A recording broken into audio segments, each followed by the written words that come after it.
प्रिय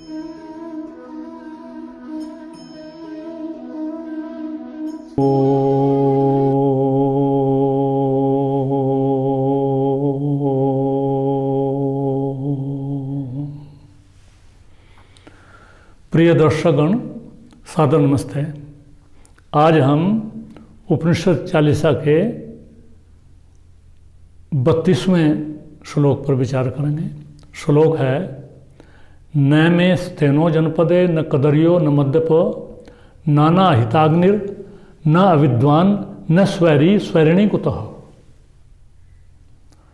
श्लोक तो मैंने बोल दिया, इसका संदर्भ आपको बताना पड़ेगा।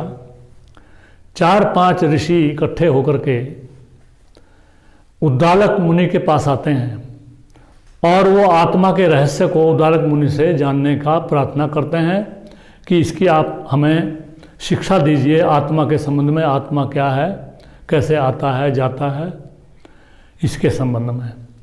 उद्दालक मुनि संकोच कर गए। वो कहने लगे कि इसके बारे में मैं इतना नहीं जानता जितना अश्वपति राजा जानते हैं। तो हम सब मिलकर के अश्वपति राजा के पास चल जाते हैं।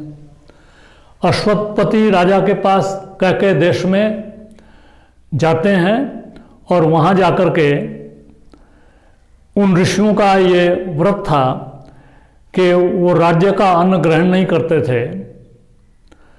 उन्होंने ऐसा अपना निश्चय व्यक्त किया जब अतिथि सत्कार राजा ने करना चाहा कि हम राज्यान्न ग्रहण नहीं करते, क्योंकि राज्य में अच्छा अन्न नहीं होता, न जाने किस प्रकार से वो अन्न प्राप्त हुआ है।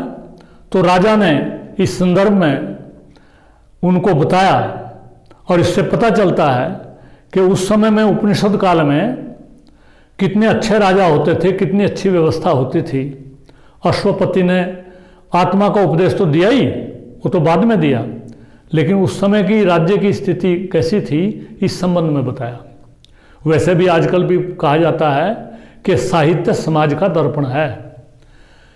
जिस समय में कोई साहित्य लिखा गया है, उस साहित्य को देख करके हम समझ सकते हैं कि उस समय का राज्य व्यवस्था, समाज व्यवस्था कैसी रही होगी। तो राजा अश्वपति कहता है, न में स्तेनो जनपदे, मेरे राज्य में कोई चोर नहीं है, न कदरियो न मद्यप, कोई कंजूस नहीं है, कोई मदिरा पान करने वाला नहीं है, नाना हिताग्निर, न मेरे राज्य में कोई ऐसा व्यक्ति है जो बिना यज्ञ किए भोजन ग्रहण करता हो, न अविद्वान, न मेरे राज्य में कोई अविद्वान है, बिना पढ़ा लिखा नहीं है, न स्वैरी, कोई व्यभिचारी नहीं है। स्वैरिणी कुतः, जब कोई व्यभिचारी नहीं तो व्यभिचारिणी कैसे होगी। कितनी ऊंची स्थिति राज्य की है और कितनी ऊंची व्यवस्था है। और ये व्यवस्था तभी रह सकती है जबकि समाज का मार्गदर्शन करने वाले ऋषि होते हैं। तो ऋषियों के मार्गदर्शन में राजा ऐसे धार्मिक होते हैं। ऐसा उपनिषद काल में अपनी राज्य व्यवस्था, समाज व्यवस्था कैसी थी, वो इस श्लोक से पता चलता है।